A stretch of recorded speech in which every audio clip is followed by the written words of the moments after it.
CAE's new aviation center in Vienna has been inaugurated. Zero drops were adopted by the RTD for their transit police officers. Make sure you hit the subscribe button so you never miss a training breakthrough.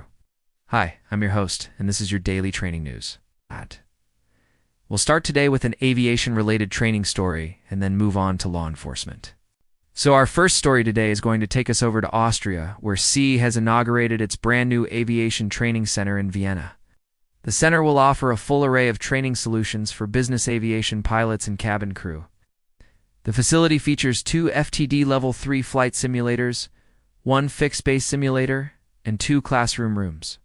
CAE says that they will also offer regulatory and compliance training, as well as recurrent training for pilots and cabin crew. So if you're in the neighborhood, stop by and say hi to the team.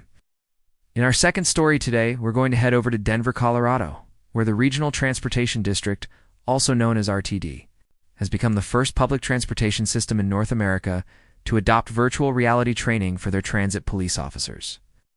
In a report from Yahoo, RTD officials said that the investment in VR training was prompted by the department's need for more de-escalation tactics and less reliance on deadly force. Now, this all comes at the wake of several use-of-force incidents involving RTD police officers. Now, specifically, the VR scenarios which were developed by VR in conjunction with the company. SimActive will allow officers to practice de-escalation tactics and mental health response scenarios. These are all things that our TD police officers don't normally get a lot of chances to practice. Now, RTD officials say that the goal is not to eliminate the use of deadly force, but to only use it when absolutely necessary. So to accomplish this, officers will be immersed in realistic situations that challenge them to find alternatives to deadly force. And some of these situations include dealing with suicidal persons, people experiencing a mental health crisis, and intoxicated passengers.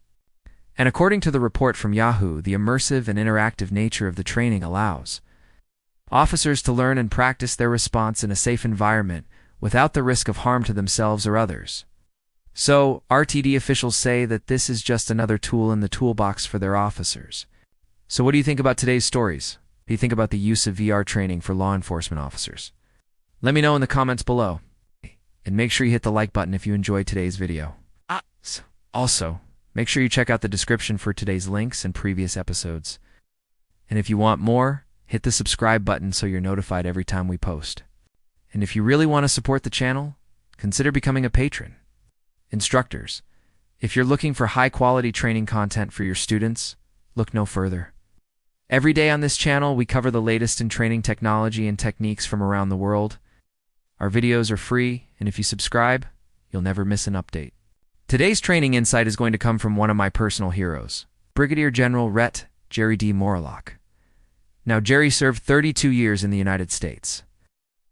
Army retiring in 1999, he held numerous command and staff positions during his career, including serving as the Director of Army National Guard Training.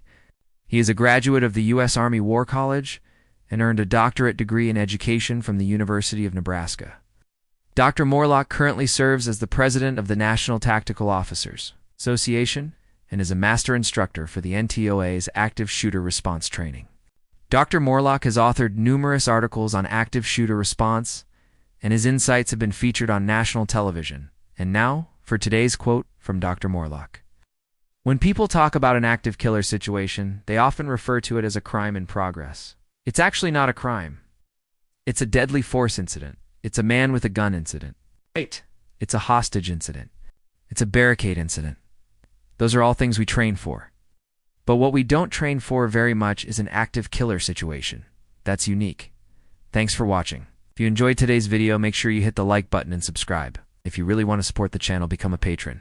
I'll see you tomorrow.